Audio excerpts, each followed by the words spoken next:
Hey, what's up everyone? Darkwing Dad here, bringing you a video today on my recap and experience of the Cr10 Mini. What we're going to do today is kind of go over getting the machine set up and running. We'll cover E-steps, we'll cover flow rate, we'll also cover leveling the bed and just some things that you can do just to really get the most out of this machine. Definitely an underrated machine in my opinion, so without any further ado, let's get the video going.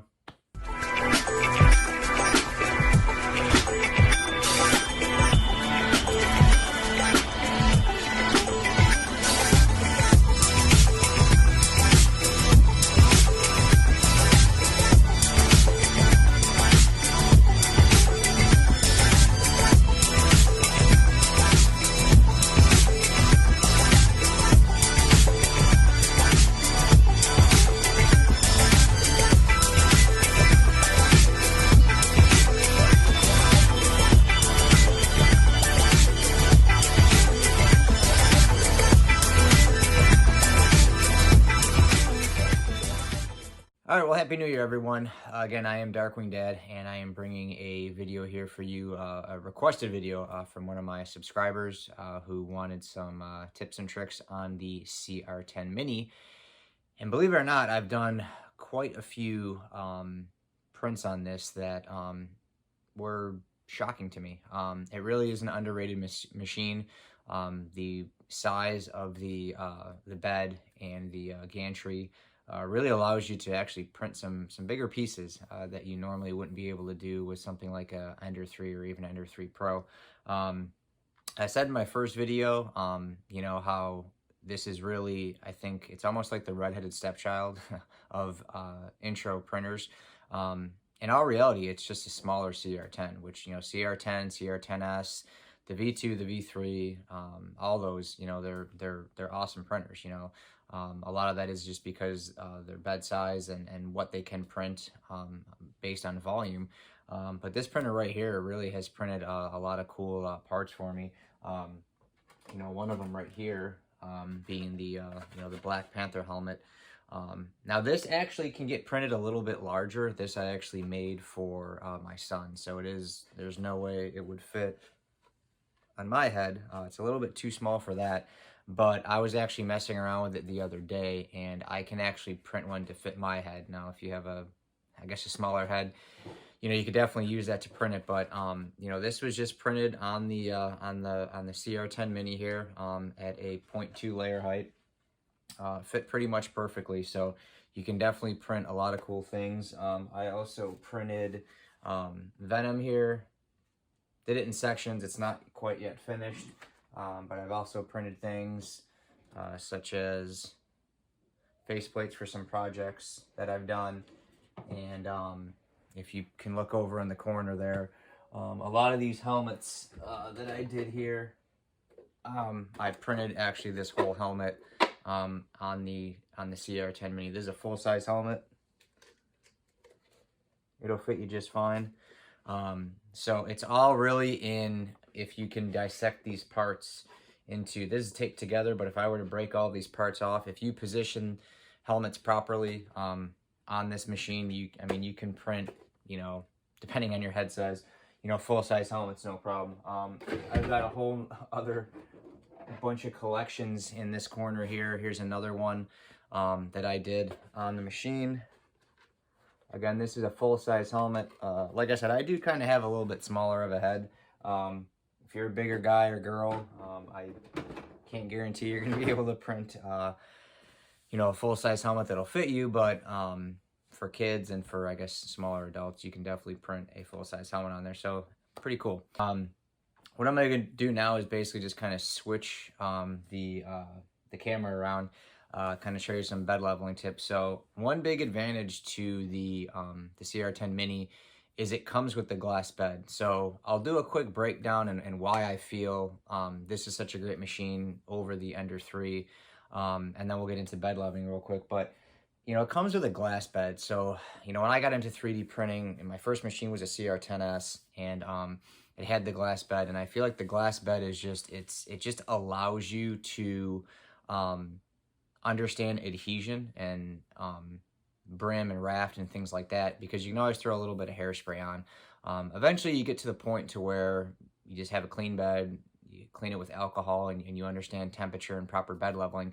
But starting off, I mean, you can just throw hairspray on that and do brim. And I'll even do that for some bigger prints, because there have been times where, I've done, full-size helmets. I mean, this one's a perfect example. I just didn't want it to get ruined, so I just did brim, and I did just put some hairspray on it, and it was perfectly fine. As long as your speed isn't too crazy, your bed's leveled, and it doesn't hit it, it's not going to come loose. So having the glass bed, I think it's a nice learning curve. It kind of allows you to understand what to do, what not to do. You can see as the filament comes out, am I too close, am I too far? So the glass bed is a huge included piece in this printer. If you need to get an Ender 3, it's an extra 25 bucks. So price point, you look at the Ender 3, they're around $189 to $209. The Cr10 Mini here is about $259, but you got to throw 25 bucks on for a glass bed. So now we're at, just say $225. Another thing this brings to the table is it gives you a build plate of 300 by 220. Well, the Ender 3 is 220, 230 all the way around. You'll never be able to upgrade that or get that bigger unless you get the XL kit. Same thing with the height here. We're looking at a 300 millimeter height, so you can print things, with some, I mean, you can even go bigger if you need to, so, at 220, you're cut off a little bit, so you might be limited on what you can print. So the bed size, the build plate size, it's just huge. That's something that it wins in that category. Lastly, it's got the quiet board. So it's not a full-on silent board like when you upgrade, but it is substantially quieter than my Cr10s. My Cr10s is in another, it's basically in my bonus room where I keep the door closed at night. That thing is loud. I haven't had a chance to install the silent board yet, but this board it's so quiet. I mean, it's next to my bed. So I'll be printing things that go till 2, 3 in the morning. It doesn't wake me up. It's very quiet. It's a very smooth machine. I really like it for that fact. So what we'll do here is we'll get into bed leveling. So what I'm gonna do is just kind of move the camera and kind of show you guys some tips and tricks on, we'll do bed leveling, we will do E-steps, and we will do the calibration of your flow rate. So I'm just gonna get the camera turned around here. Well, I'm actually gonna get out of the way and leave the camera where it is so you guys can see a little bit better. So let me get that set up and we'll show you guys how to do that. All right, so the first thing we want to do, obviously we have our Cr10 Mini. We want to turn it on. And whenever you level the bed, you definitely want to have the extruder heated. So what we want to do here is we want to push the center button in, and we want to go to prepare,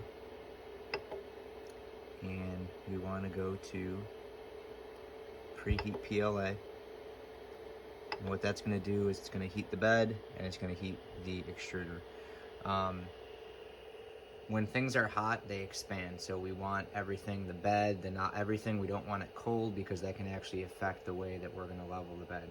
So we're going to let this warm up here, and then I'll show you guys how to manually level the bed.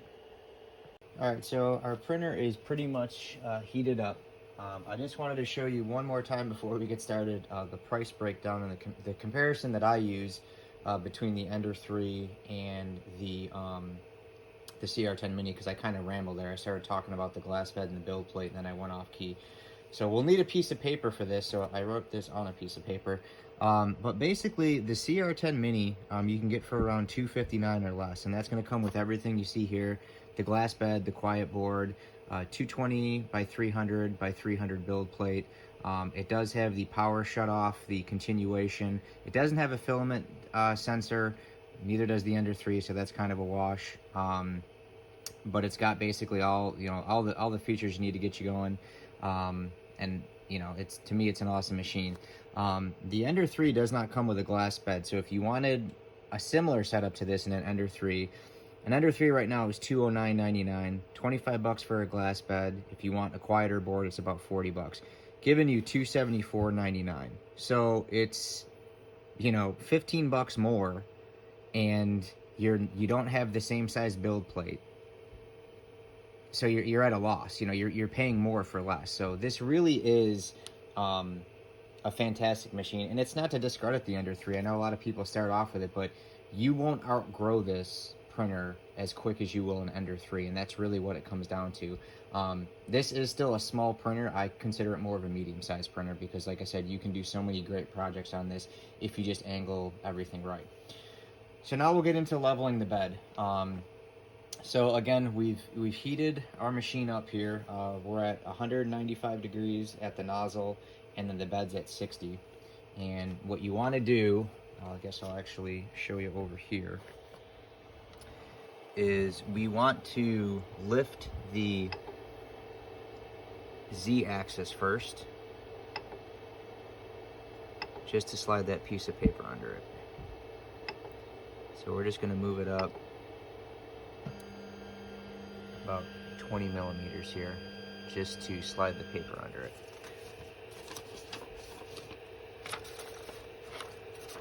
So we're going to use the piece of paper we wrote on here. Binder clip's getting in the way though. And then we're just going to lower back on there.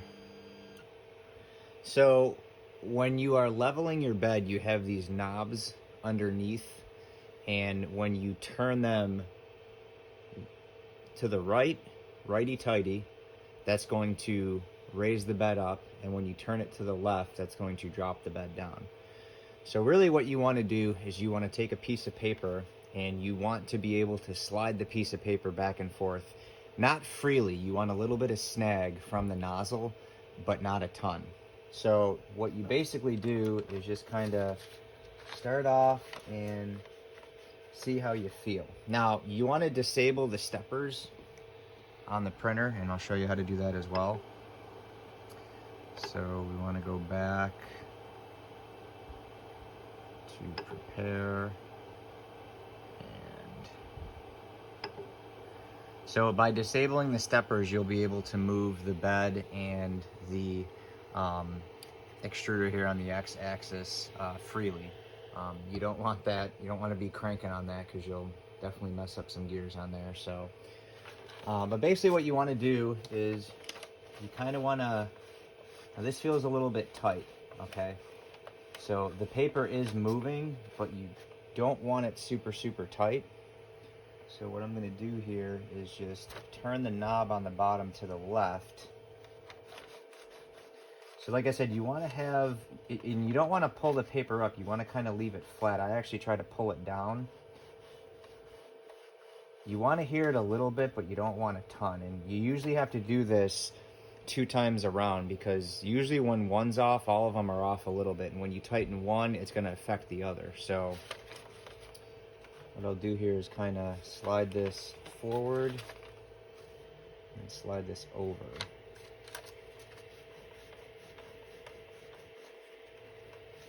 And we can still, you just want a little bit of noise on the paper. You don't, some people say you should be able to move it with one hand, and that's a good, analogy, I guess, too.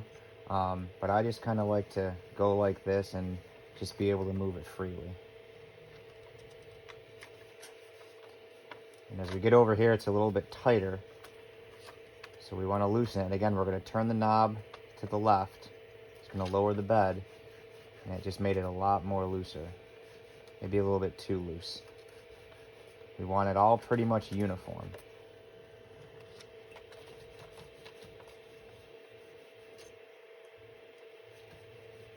You can hear that little scraping against the paper. That's what we want.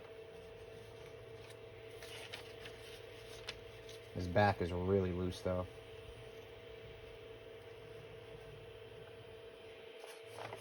Yeah, this back is barely hitting at all, so, I mean, I don't know, you can't really hear anything, so, when you can move it that easy, your nozzle's way too far, so you gotta raise that bed up.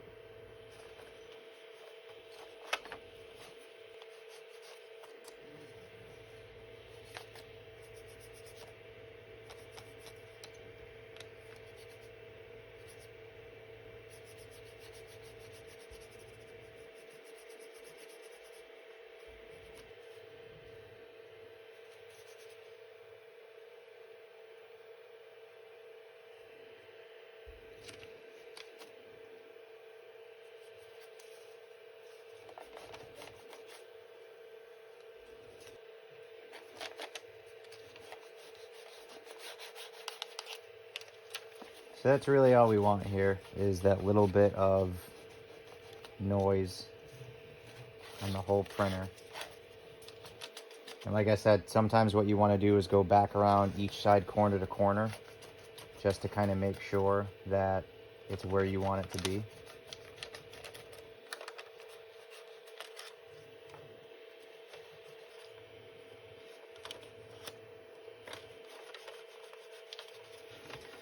And this all feels pretty good.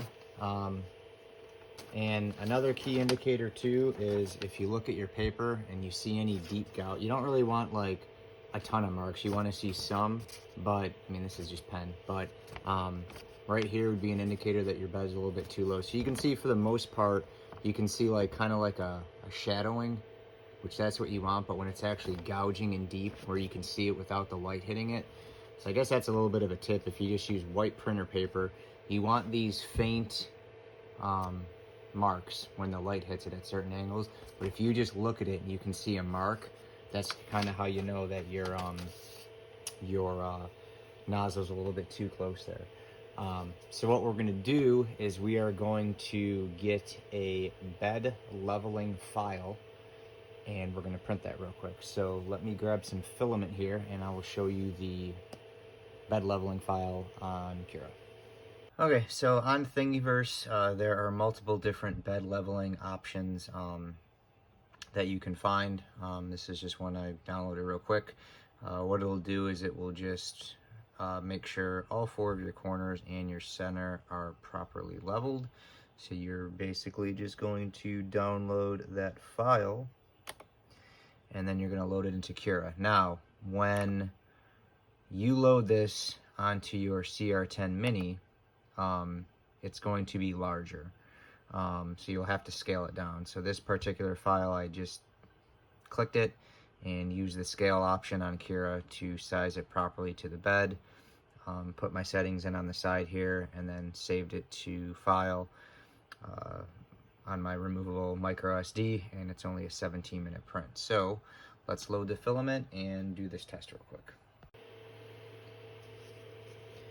Okay, so what I like to do is wipe my bed down with some isopropyl alcohol, just to remove any oils or any grease that I might have put on there, because that can definitely affect bed adhesion. And I'm going to go to main and then go to print from TF.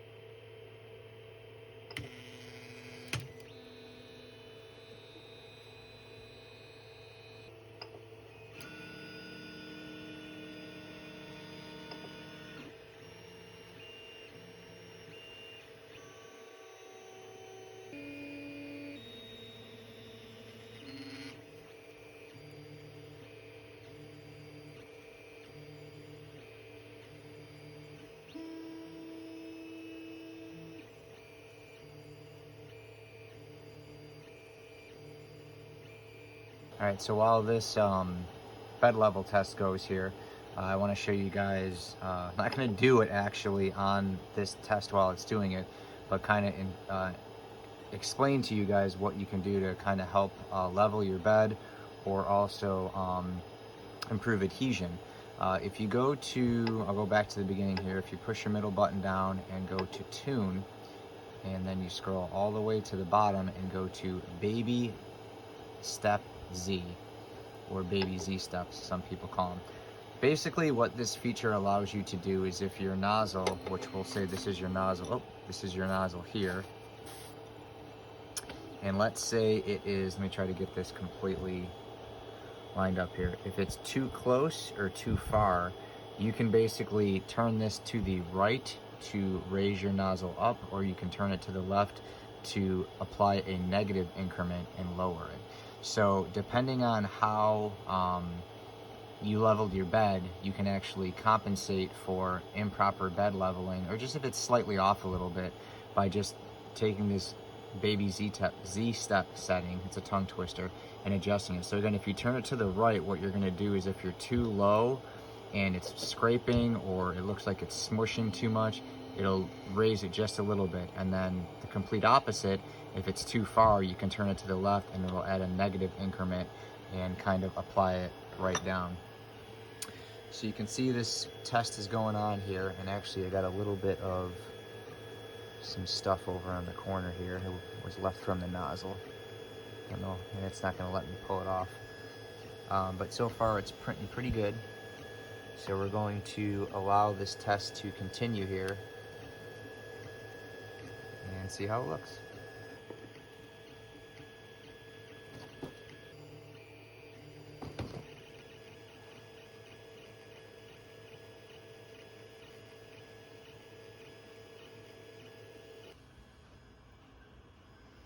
All right, so what I will explain to you guys now is flow of your prints, and how if your flow is not correct, it can actually cause you to under or over extrude, which can drastically affect your prints. So what you can do is go on Thingiverse and you can look for a calibration cube.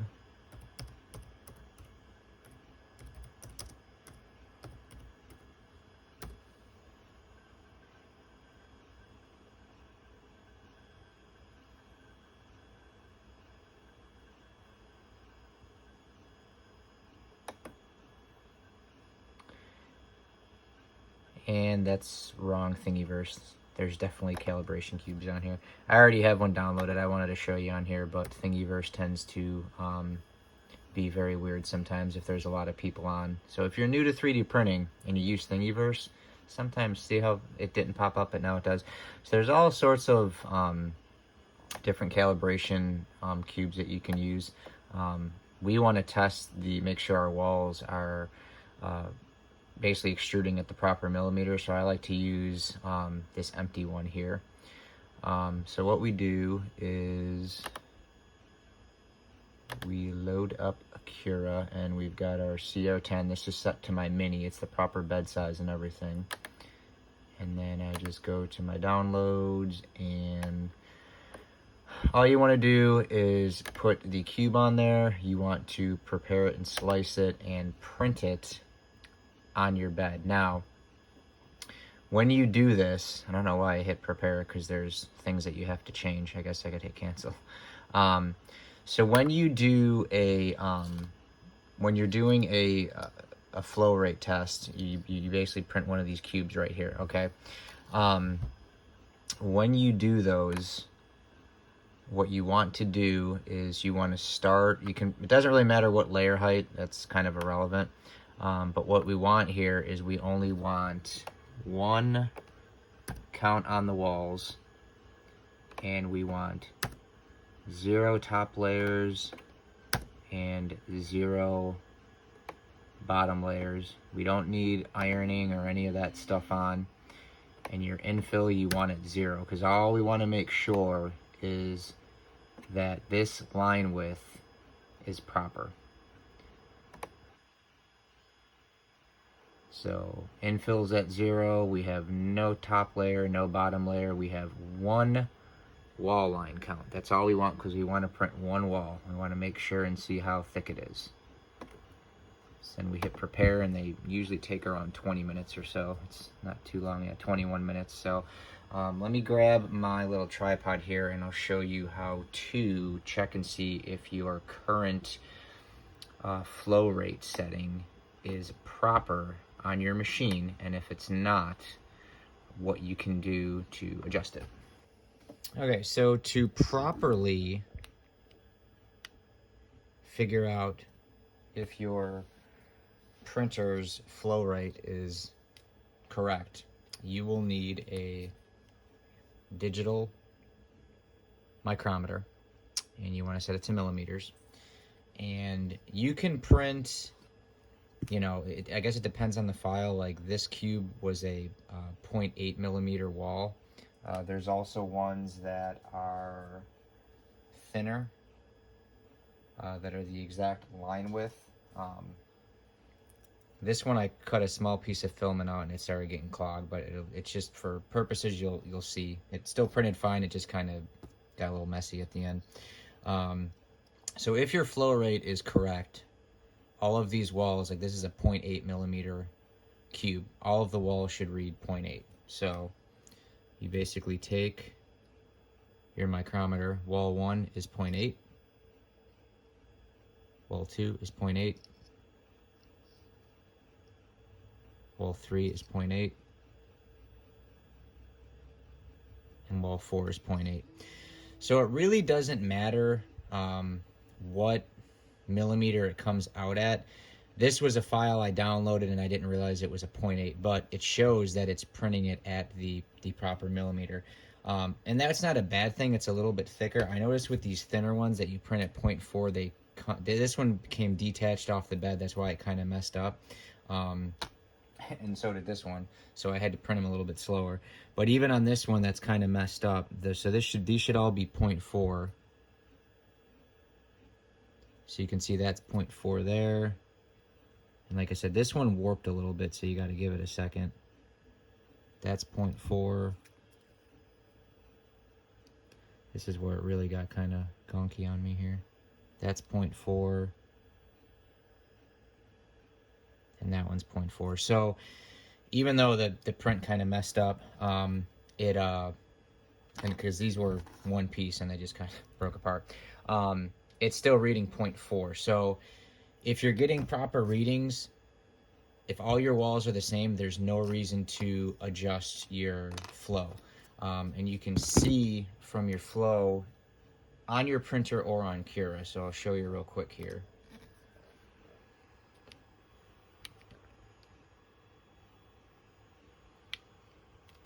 Now, if you are using Simplify 3D or Prusa or something like that, obviously it's going to be something a little bit different. But if you don't have it,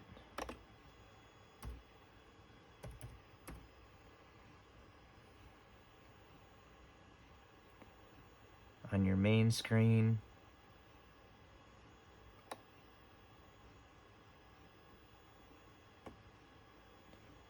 it's just under material, and there is a formula, which I guess I could do a video on if you want, to figure out your flow rate.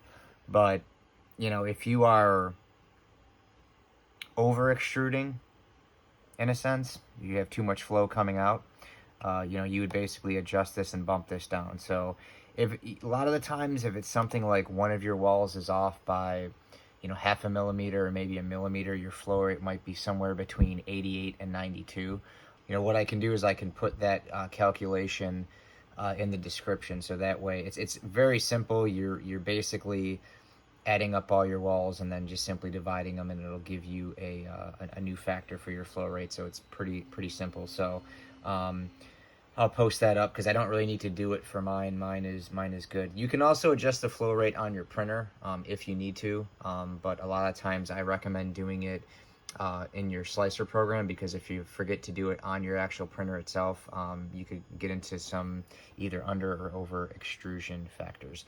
So let's go check on the bed leveling print and see how that looks. So we're almost done with this bed leveling print, and it looks all pretty even, pretty good, which is exactly what we want. Nice, clean, even lines. Nothing looks to be too far or too close. Trying not to hit the wire here. This thing's at about 91%, so when it finishes here in a minute, we'll pop it off and take a look at it. All right, so overall, the bed level test came out pretty good. This is where there was some junk on the nozzle from when I started it, so that wasn't anything that had to do with the level test. But so that's basically what you want, is you want all 4 of your corners to look pretty sequential, and your middle as well. I like to use a lighter color because you can kind of see the transparency a little bit better if it's too low or if it's too high. So I like to use a lighter color, but to each their own. Overall, looks great, nice and level. I don't know how well you can see that though, but that's pretty much what you want in your and your bed is nice and, and your prints, I should say, is nice and even. This one could be tweaked a little bit. It looked a little bit close on this side. See how, notice how it's a little bit darker here. So this is why some people really like the DL Touch, because it can really fine tune everything. But overall, that's really all you have to do for your bed level. But we didn't get anything raised. We didn't get anything peeling off. Everything looks pretty good. So that's pretty much it. That center is really crisp. So that center looks really good. So yeah, these bed leveling tests are great. They will allow you to make sure that your bed is leveled proper. So I always recommend after you level your bed to do a test. That way you can tweak it, especially if you're doing a big print. You know, if you're at a higher layer height, if something's off by just a millimeter, it could shift the whole print and really mess it up. So this bed's pretty much good to go. So what we're gonna do now is get into E-steps, show you guys how to check to see how much your E-steps are off by, because usually they always are, and show you how to put in the new G-code into Cr10. Okay, so when you get your machine, you've probably heard the word E-steps. E-steps, E-steps, E-steps, E-steps have to get calibrated. 99.9% of the time, the machine is going to come out of the box under extruding. Well, not always. It's going to come 99.99% of the time. It's going to come. It's not going to come exact. Both machines that I have gotten were under extruding, but I have heard of some people's that actually over extrude. Mine were under extruding by just a little bit. This machine here is already set up, but I'm going to show you exactly what you need to do to figure out how to set your E-steps up.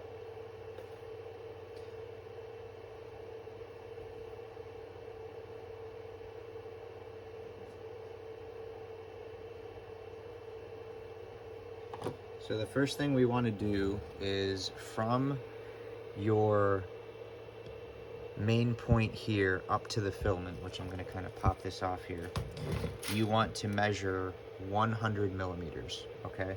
So I, again, use my micrometer. You can use a ruler, but I like the micrometer just because it's exactly precise. And what we're going to do is we are going to measure 100 millimeters. So let me just get it set up here. And I just moved it. We're at 99.99, that's close enough. But what you want to do is you basically want to measure it from your starting point to somewhere on here, okay? So I've got it at 100, and you want to just grab a Sharpie.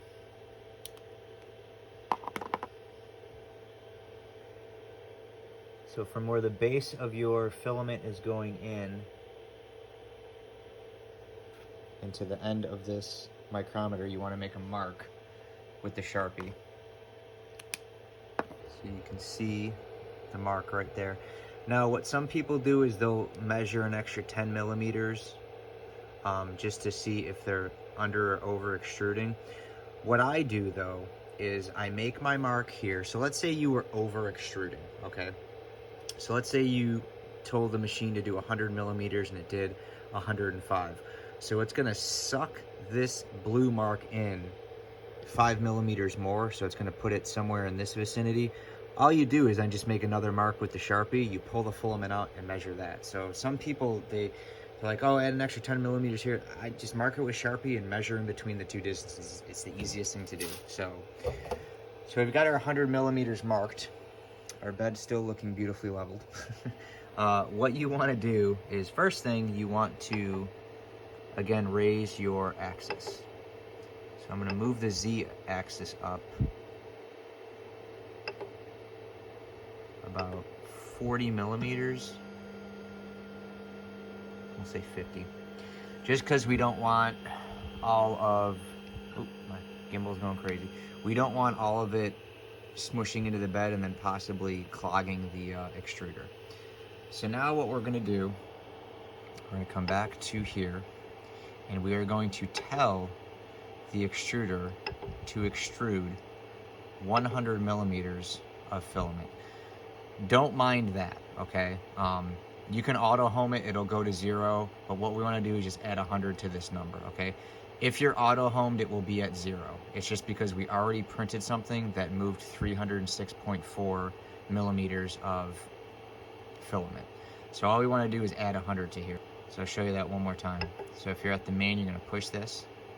You're going to go to prepare, move axis, and we want extruder, because we want the extruder to move. We don't want the X, we don't want the Y, we don't want the Z. We just want it to extrude some filament. Now you can move it by 1 millimeter, by 0.1, or by 10. 10 is just the easiest and the quickest. Now this is very important. Do not spin this too fast. We want it to go to 406.4. If we go to 416, it can't suck it back, so we have to do this slow. So we're just going to turn this very slow, one increment at a time, until we get to 406.4.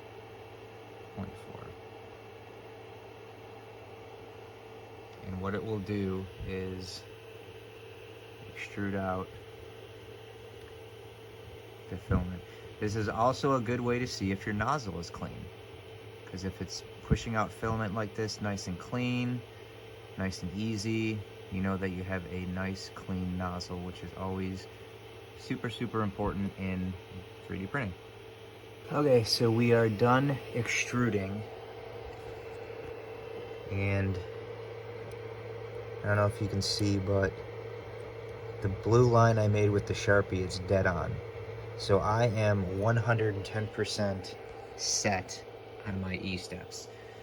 And that's because I figured my E-steps out. So if you were, let's say your blue mark was here or was inside, what you basically want to do is you want to measure that. So let's say your blue mark was here, okay, and you were 5 millimeters off. That means you are extruding 95 millimeters out of 100. So there is a calculation you will need to perform to get your proper E-step. So let's go over to the computer and figure that out. In this calculation, what we're going to do is we're going to take the amount of what we wanted, which was 100. We're going to multiply it by the factory E-steps, which is 93. And then we're going to divide it by what we actually extruded. So in this pretend test, you know, I'm basically putting 94.3 in it. So what we are going to do, and actually I'll change that because I know what my E-steps were. So I want to say it was 91.7. When I initially did my Cr10, I think that's what I extruded, was 91.7. So we'll say we did 91.7. That's the new value. So we did 100, but we were 8.3 millimeters short. So we came up with 91.7. So we'll take 100 and multiply it by 93, giving us 9,300, and then dividing it by 91.7. And that's pretty close to the value I have in Cura. So this is going to be your new E-step. So this was your default E-step. This is the new one you're going to put in. So if you're using Cura, this is what we're going to put in. So again, we take what we wanted, which was 100. We multiply it by factory E-steps. We divide it by what we got in the test, which I changed it. So in this sense, it was 91.7. And our new E-step is going to be 10. Oh, that was a terrible one. Let me do that again. 101.41. So that is our new E-step. Hooray. If you can see that. So this is the value that we're going to put into Cura. So I'll show you where to put that now. Right, so we are back in Cura. So what we want to do is we want to go up to towards the top left here. We want to click on settings, and we want to go to printer, and we want to go to manage printers. Now if you have more than one printer, you want to make sure you're selecting the one that you just did your E-steps with, which is the Cr10. We want to click on machine settings, and you're going to see this box down here that says start G-code. You don't really have to worry about anything else here other than start G-code. Now we factored in with the new setting, it would be 101.4. So what you have to do is you have to put this code in your printer, M92 space E, and then your new value, which we figured out was 101.41. Hooray. Don't type in the hooray. just type in 101.41. So this is what we want to do, and where we want to enter this is just below the G92E0 command. So mine is different though, because like I said, mine's already calibrated, but when I initially did mine, I believe I was around 92 or 93 is what my reading was. So I was about 7 millimeters off. So my command is M92 space E100.8. So my value is obviously different, but I knew it was somewhere around the 100 range. It was just a little bit off. So basically you put that command right there, right below the G92E0 code, and you hit close, and then it's in there forever. So if you go back, click on machine settings, boom, it's right there still. So it's in there until you change it. So now when you print, you will be extruding 100%. Your E-steps are 100% calibrated. If you're using Simplify 3D or another like Prusa Slicer, there's other ways to do it. This is simply for Cr10 because it's one of the most popular ones. So once you get that code in, your E-steps are good to go. Here, just with your E-steps, if you are wanting to see where your factory E-step default is, I'll show you from the beginning. So if you're at your main screen here, you're going to push this button, you're going to go to Control, and then you're going to go to Motion, and you're going to go down to Steps. So you can see that my E-steps are 100.80. That is that's the new E-step value. Before you do the E-steps, it will tell you what your factory is. So for some reason, if your factory default E-steps are 95, it will say 95 there. Let me pull that up again because it conked out. So if your factory default is 93, it will say 93. If it's 95, it will say 95. The reason why it says 100.80 is because this is the E-step, the new E-step value I put in through Cr10, and now it is in the machine there. So that is one way how you can tell what your factory E-step value is, if your printer will allow that, because not all printers allow that feature. But on the Cr10S, the Cr10, the Cr10 Mini, they all have that, so voila. Alright guys, well that's pretty much a wrap on the video. I hope you found this information informative. Like I said, I am a big fan of the Cr10 Mini. You know, I actually tried to go the cheaper route, and before I bought this, I actually bought a G-Tech A3, I believe it was. Wasn't a fan of it at all, returned it after a few hours. I went with the Cr10 Mini, and like I said, it was a little bit more expensive than some of the other starter printers, but when, you know, I looked into the build plate size, the quieter board, the glass bed, it was all basically the same, but it was ready for me right out of the box. So setup time is real quick on these, 20-30 minutes. You can see that the bed leveling test, you know, you can have your bed level within about 5 minutes. The E-steps aren't hard. Calibrating your flow isn't too hard. That's something that's relatively easy too. But these are quality machines, so a lot of times they come out of the box, I don't want to say 100% ready to go, because nothing's ever 100%. But I did do a bunch of prints on this before I actually went in and tweaked everything. But doing, you know, the things that I showed with the E-steps and the flow, I mean, my flow rate was already dead on, so I didn't have to change anything. My E-step values weren't terribly off. But, you know, I always recommend, you know, looking up videos, helpful videos that'll help you understand, you know, what to do with the printer. As far as upgrades for this, it does have upgrades available. I have not done any upgrades to it. I haven't needed to. I think maybe the only thing that I might do is eventually, if I start getting heat creep, is replace the Bowden tube. But honestly, I mean, you know, this thing runs, it's ran for, I mean, it did this in 18 hours and it was fine. I think it's all about having your machine set up properly, you know, doing proper maintenance on it, things like that. And I think it'll run fine. I've had nothing but good luck with it. There's a lot more other prints that I have done with it that I've already completed. Like I said, I'm working on a War Machine New England Patriots edition. So all these pieces that I have here printed, I've started painting them and everything. You know, jaw pieces. These are all small pieces, so obviously You know, that's no big deal. But all these pieces here were all printed on this machine. So depending on what you want to do, you know, obviously you can definitely do it with this machine, but I've proven if you want to do big helmets and bigger parts, you can do it. When I actually started doing my Iron Man, the first suit that I kind of scrapped, I was printing all of the arm pieces and everything. Again, I'm not a huge guy, so I was actually printing half chest pieces on this machine. So it's all about how you angle them. So if you angle the parts right on this printer, it will absolutely work for you. It's a great printer. Like I said, it's just a smaller version of the Cr10. So it's got all the bells and whistles that a regular Cr10 has, just a little bit tinier. So, but that's it, guys. Like I said, hopefully this video helped you guys with if you have a Cr10 Mini.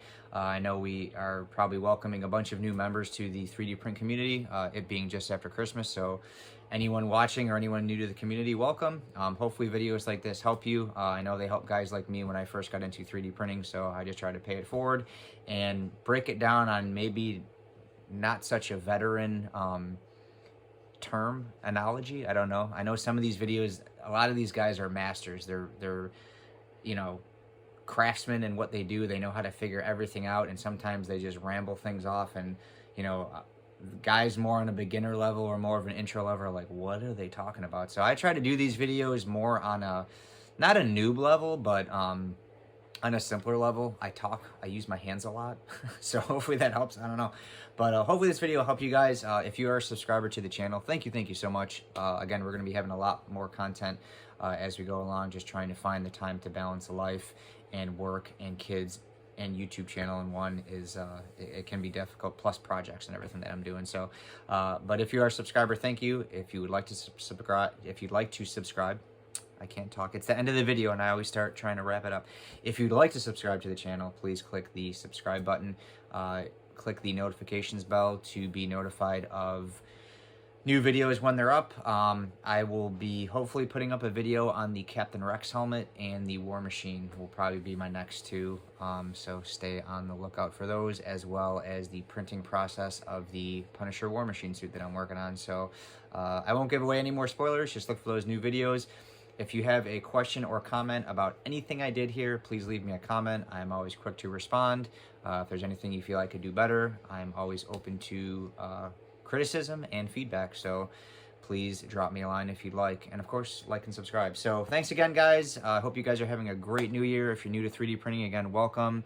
Post up all of those fun projects that you're doing, your fails and your achievements, because we've all been there. So without any further ado, guys, it's Sunday and I'm signing off, so I'm gonna get to doing some things. I still got slippers and my pajamas on, so I'm gonna get changed and get my day started. So thanks for watching, guys, and we'll see you next time. Thanks.